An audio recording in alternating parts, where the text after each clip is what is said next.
नमस्कार सगळ्यांना. नवीन सिरीज घेऊन येते आहे मराठी भाषा आणि मराठी भाषेचं व्याकरण ह्या विषयावरती. तर हा जो व्हिडिओ आहे हा सगळ्यांनाच उपयोगी पडेल. STI PSI UPSC MPSC ह्या आणि अशा अनेक स्पर्धा परीक्षांमध्ये विचारलं जाणाऱ्या जे काही व्याकरण असतं तर त्या सगळ्यांसाठीच हा व्हिडिओ उपयोगी असेल. आणि इव्हन शाळेच्या स्कॉलरशिपच्या स्पर्धा परीक्षांमध्ये किंवा इतर परीक्षांमध्ये सुद्धा यातले बरेचसे प्रश्न विचारले जातात. तर त्यासाठी हा व्हिडिओ आहे. तर आपण आता सुरू करूयात मराठी भाषेपासून.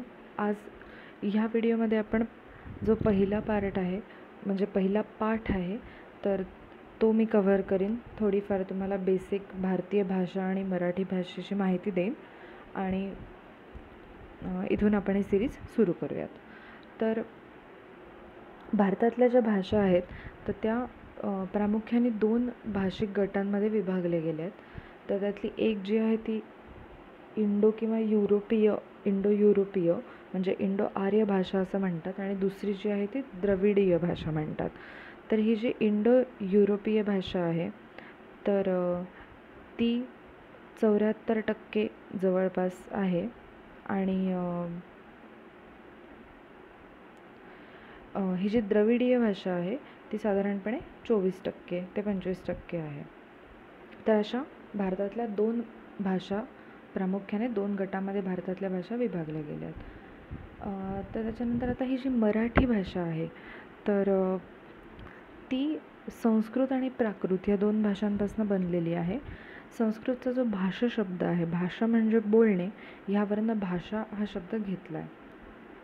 संस्कृत आणि तमिळ ह्या ज्या भाषा आहेत त्या भारतातल्या सगळ्यात जुना भाषा मानल्या जातात आणि भारतातल्या मातृभाषांची संख्या ही जवळपास 1652 ते 53 इतकी आहे.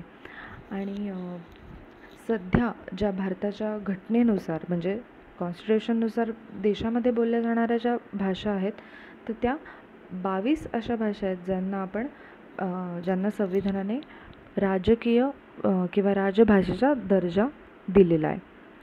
आणि त्यातलं जे कलम 343 आहे तर त्याच्यानुसार देवनागरी लिपीत लिहिलेली हिंदी किंवा इंग्रजी या संघराज्याच्या व्यवहारांच्या भाषा मानल्या जातात.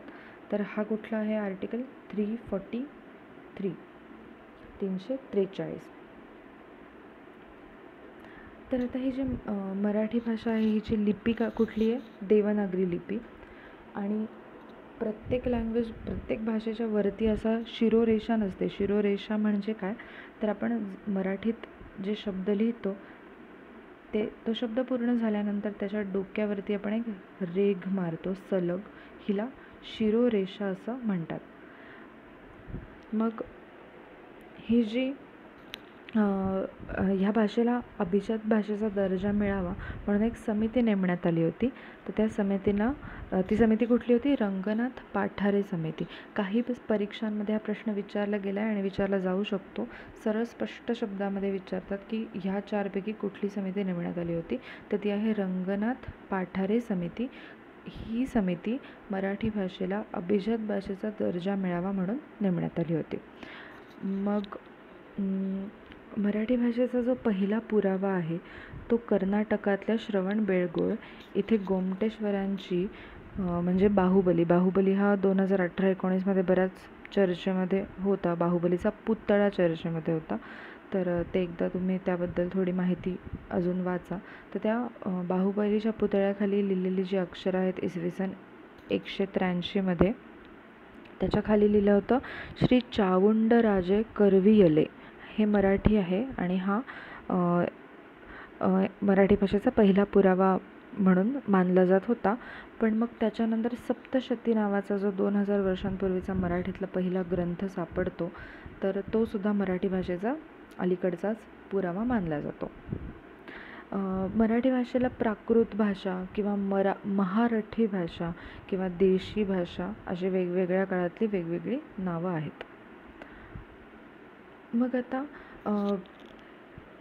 ह्या स्लाईडमध्ये इन्क्लुडेड नाही आहे पण मी सांगताना तुम्ही नोट करून घेऊ शकता की मराठीतल्या काही ग्रंथसंपदा ज्या आहेत तर त्या कुठल्या कुठल्या, तर 13व्या शतकामध्ये भीष्माचार्यांचं पंचवार्तिक हा प्रश्न येऊन गेलेला आहे किंवा येऊही शकतो. भीष्माचार्यांनी लिहिलेलं पंचवार्तिक किंवा माईम भट्टांचं लीळाचरित्र, केशवदेव व्यास यांचं दृष्टांत पाठ, ज्ञानेश्वरांची भावार्थ दीपिका किंवा ज्ञानेश्वरी आणि मुकुंदराज यांचं विवेकसिंधू अशा अनेक मराठीतल्या आद्य ग्रंथसंपदा आहेत.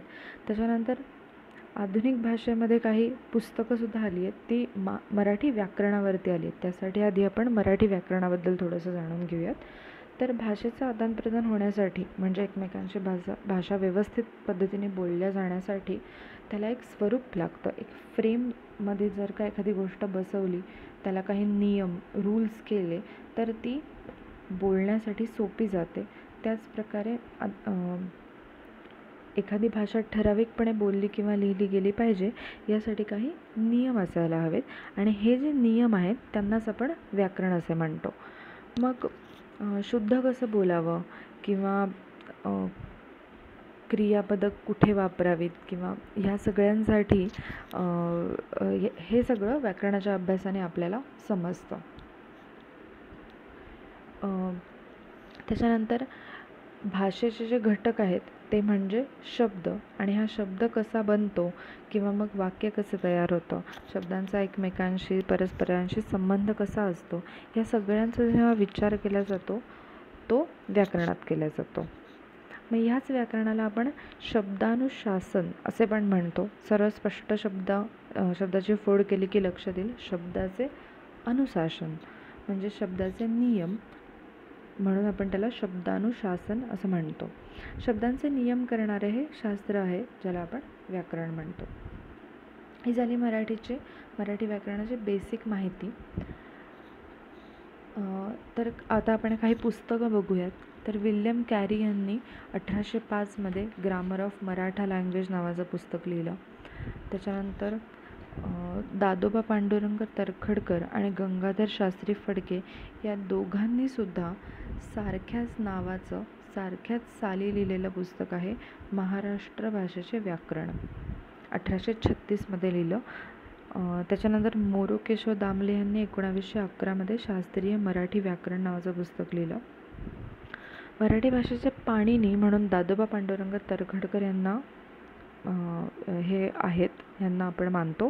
आणि मराठी भाषेचे शिवाजी म्हणून आपण विष्णूशास्त्री चिपळूणकर यांना मराठी भाषेचे शिवाजी असं म्हटलं जातं.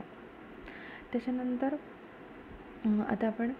आता बघा, मराठी भाषेचे काही मूलभूत घटक आहेत ते कुठले, तर आपण पहिला पाहिला शब्द म्हणजे काय की ठराविक क्रमानं जो काही अक्षरांचा समूह येतो त्याला आपण शब्द असं म्हणतो. किंवा मग वाक्य म्हणजे काय, तर पूर्ण अर्थाचं बोलणं किंवा अर्थपूर्ण शब्दसमूह म्हणजे वाक्य, हे मराठी भाषेचे घटक आहेत. त्याच्यानंतर व्याकरण हे पण मराठी भाषेचा घटक आहे. अक्षर म्हणजे काय की ध्वनीच्या आवाजाच्या किंवा ध्वनीच्या खुणेला अक्षर असं आपण म्हणतो. आणि 5वा आहे वर्ण म्हणजे काय, तर ते आता आपण बघणार आहोत. तर ह्या मराठी भाषेच्या घटकांपैकी आज आपण पहिला वर्णविचार याचा अभ्यास करूयात. तर आपण बोलताना जे निरनिराळे ध्वनी निर्माण होतात तर त्यांना आपण मूळ ध्वनी असं म्हणतो, म्हणजे त्या मूळ ध्वनींना आपण वर्ण असं म्हणतो आणि पूर्ण उच्चाराच्या वर्णांना अक्षरे असं म्हणतात. मग मराठीत एकूण 48 वर्ण आहेत आणि ह्याच वर्णांचे 3 प्रकार पडतात. घटक कळाले मराठी भाषेचे घटक कुठले, तर शब्द, वाक्य, व्याकरण, वर्ण आणि अक्षर ह्यातला पहिल्या घटकाचा आपण आज अभ्यास करतोय, वर्णांमध्ये मराठीत एकंदर 48 वर्ण आहेत आणि ह्याचे 3 प्रकार पडतात. कुठले 3, स्वर, व्यंजन आणि स्वरादी. त्यातला आता आपण पहिला प्रकार बघूयात, स्वर म्हणजे काय, तर जे वर्ण उच्चारताना दुसऱ्या वर्णाची मदत घ्यावी लागत नाही ते म्हणजे स्वर. स्वरांनाच आपण सूर असं सुद्धा म्हणतो. तर हे स्वर कुठचे, अ, आ, ई, उ, ए, ऐ, ओ आणि औ हे स्वर आहेत. जे उच्चारताना दुसऱ्या वर्णाची मदत घ्यावी लागत नाही. या स्वरांचे 5 प्रकार पडतात. ऱ्हस्व स्वर, दीर्घ स्वर, संयुक्त स्वर, सजातीय स्वर आणि विजातीय स्वर. ऱ्हस्व स्वर म्हणजे काय? यांच्या उच्चाराला कमी वेळ लागतो. उदाहरण दिलेलं आहे. दीर्घ स्वर म्हणजे काय? यांच्या उच्चाराला अधिक वेळ लागतो. संयुक्त स्वर म्हणजे काय? 2 स्वरांच्या जुळणीने तयार होतात. 2 स्वरांच्या जुळणीने. ऐ, ए, ओ, औ. त्याच्यानंतर सजातीय स्वर. सजातीय स्वर म्हणजे काय? सारख्याच उच्चारांचे म्हणजेच एकाच उच्चार स्थानातून निघणारे, जसं की अ, ए, अ, ई, उ, ऊ ह्यांचा उच्चार स्थान एकच आहे. आणि विजातीय स्वर म्हणजे सजातीयच्या विरुद्ध वेगळ्या उच्चारांचे म्हणजेच उच्चारस्थान वेगळे असणारे. हे झाले स्वर आणि स्वरांचे 5 प्रकार. त्याच्यानंतर आहे व्यंजन. व्यंजन म्हणजे काय? तर ज्या वर्णांचा उच्चार स्पष्टपणे होण्यासाठी स्वरांची गरज भासते. स्वर म्हणजे काय होतं? जे वर्ण उच्चारताना दुसऱ्या वर्णाची मदत घ्यावी लागत नाही. आणि वर्ण म्हणजे काय? व्यंजन म्हणजे काय? तर ज्या वर्णांचा उच्चार स्पष्टपणे होण्यासाठी स्वरांची गरज भासते त्यांना आपण व्यंजन असं म्हणतो. व्यंजनाचे पुन्हा 3 प्रकार पडतात. कठोर व्यंजन, मृदू व्यंजन आणि अनुनासिक व्यंजन. तर ते काय आता आपण पुढे बघूयात. पहिले तर व्यंजन जे आहे त्याचे 5 गट आहेत. कुठकुठले? क वर्ग, स वर्ग, ट वर्ग, त वर्ग आणि प वर्ग. ह्याच्यामध्ये प्रत्येक वर्गात 5 व्यंजन आहेत. आणि त्यापैकी जे पहिले 2 आहेत ते कठोर. तर कसे ते मी सांगते तुम्हाला. शेवटचा जो 1 आहे तो आहे अनुनासिक आणि मधले जे 2 आहेत ते मृदू. क, ख कठोर, ग, घ मृदू आणि ङ अनुनासिक. म्हणजे हा नाकावाटे ह्याचा ध्वनी येतो म्हणून हा अनुनासिक. कठोर व्यंजन का बरं? उच्चार करताना लक्षात येते. क, ख. मृदू म्हणजे काय? मृदू उच्चारतो त्याचा ग, घ आणि ग. अशा प्रकारे 5. तर पहिले 2 कठोर, शेवटचा अनुनासिक आणि मधले जे 2 आहेत उरलेले ते मृदू व्यंजन म्हणतात. त्याच्यानंतर य, र, ल, व ह्या चौघांना आपण अर्धस्वर म्हणतो. श, श आणि स यांना आपण घर्षक म्हणतो. आणि ह ला महाप्राण व्यंजन म्हणतो. श्वासातनं ह म्हणतो आपण म्हणून त्याला महाप्राण व्यंजन म्हणतो. आणि ळ हे स्वतंत्र व्यंजन आहे. अशा प्रकारे आपण 48 बघितले. आता कुठले 2 उरलेत? 46 बघितले. 2 कुठले उरलेत? अम आणि आहा. ते असतील स्वरादी. तिसरा स्वरादी. स्वरादी म्हणजे काय? अम आणि आहा ह्या 2 वर्णांना आपण स्वरादी म्हणतो. स्वर आदी म्हणून आपण त्यांना स्वरादी म्हणतो. त्याच्यानंतर हा जो फोटो आहे ही आहे वर्णमाला. तर अनेक वर्णांच्या समुदायाला आपण वर्णमाला म्हणतो. आणि ज्या पद्धतीने हे वर्ण लिहिले जातात त्याला आपण काय म्हणणार? लिपी. ज्या पद्धतीने वर्ण लिहिले जातात त्या पद्धतीस आपण लिपी म्हणतो. मग या वर्णांचं वर्गीकरण. 3 प्रकार वर्णांचे आपण पाहिले. स्वर, व्यंजन, स्वरादी. आता आपण बघणार आहोत हे जे वर्ण आहेत त्यांचं वर्गीकरण कसं केलं जातं. तर व्यंजनांचा किंवा स्वरांचा उच्चार करताना तोंडातल्या निरनिराळ्या अवयवांचा उपयोग करायला लागतो आणि त्यावरूनच आपण त्याचं वर्गीकरण केलं आहे. कशा प्रकारे? तर ह्या इमेजमध्ये दिसेल. ही इमेज मी एका पुस्तकातनं घेतली आहे. तर ह्या इमेजमधनं तुम्हाला दिसेल की इथे नंबर्स टाकलेले आहेत. आणि पहिलं जे आहे कंठ्यवर्ण ते तुम्हाला इथे दिसेल.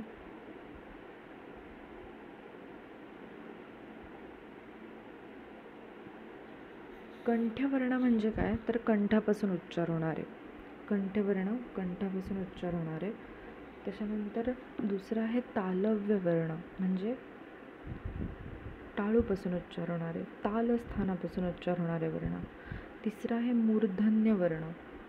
मूर्धन्य वर्ण म्हणजे मूर्धनपासून. मूर्धन कुठे आहे? हे बघा. हे मूर्धन स्थानापासून उच्चार होणारे वर्ण. त्याच्यानंतरचा दंत्यवर्ण म्हणजे दातांच्या स्पर्शाने उच्चार होणारे वर्ण. इथे पण सरळ स्पष्ट प्रश्न विचारला जाऊ शकतो, ह्या चारपैकी कुठला दंत्यवर्ण आहे किंवा कुठला मूर्धन्य वर्ण आहे. तिथे आपण जोरजोरात परीक्षा चालू असताना असं बोलू नाही शकत आणि त्यामुळे पटकन लक्षात येत नाही. त्यामुळे तुम्ही 2-3दा जरी ही प्रॅक्टिस केली तरी तुमच्या लगेचच लक्षात येईल. दातांच्या स्पर्शाने उच्चार होणारे वर्ण दंत्यवर्ण. त्याच्यानंतर 5वा प्रकार आहे तो ओष्ठ्यवर्ण. आता नावावरूनच लक्षात येतं आहे ओठांच्या साह्याने उच्चार होणारे वर्ण. आणि 6वा आहे कंठ तालव्य म्हणजे कंठ प्लस टाळू. इथे 2-2 आहेत. पहिले जे 5 आहेत तिथे प्रत्येक अवयव सेपरेट आहे आणि 6व्यापासून 2-2 अवयवांच्या मदतीने जेव्हा आपण वर्ण उच्चारतो ते पुढचे 4 आहेत. त्यातला पहिला कंठ तालव्य, कंठ आणि टाळू यांच्या सहाय्याने उच्चार होणारे. कंठोष्ठ्यवर्ण, कंठ आणि ओठ यांच्या मदतीने उच्चार होणारे वर्ण. दंतोष्ठ्यवर्ण, दात आणि ओठ यांच्या मदतीने उच्चार होणारे वर्ण. आणि शेवटचा दंत तालव्य वर्ण म्हणजे दात आणि टाळू यांच्या मदतीने उच्चार होणारे वर्ण. अशा प्रकारे आपण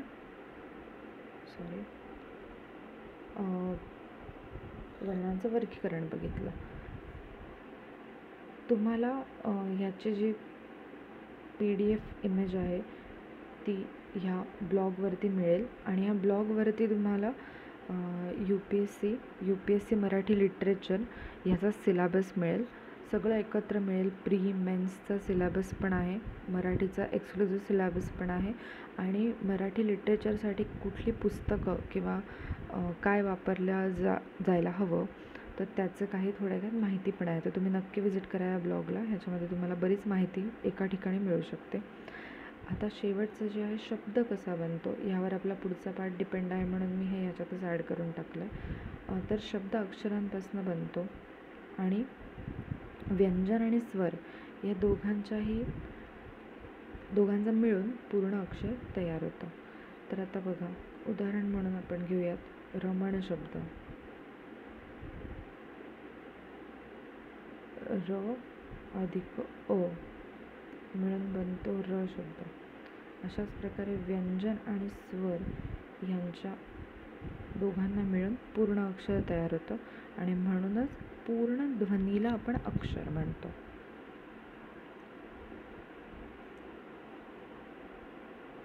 आपण अगदी पहिल्यांदा जेव्हा शिकत होतो तेव्हा काय पाहिलं होतं की बोलताना जे निरनिराळे ध्वनी निर्माण होतात त्यांना वर्ण म्हणतात आणि या पूर्ण ध्वनीला आपण अक्षर असं म्हणतो. तर हा होता पहिला पाठ वर्णविचार. व्हिडिओ कसा वाटला सांगा. शेअर सबस्क्राईब करा, नक्की लाईक करा आणि मी पुढचा पाठ घेऊन आपण पुन्हा भेटूयात. थँक्यू.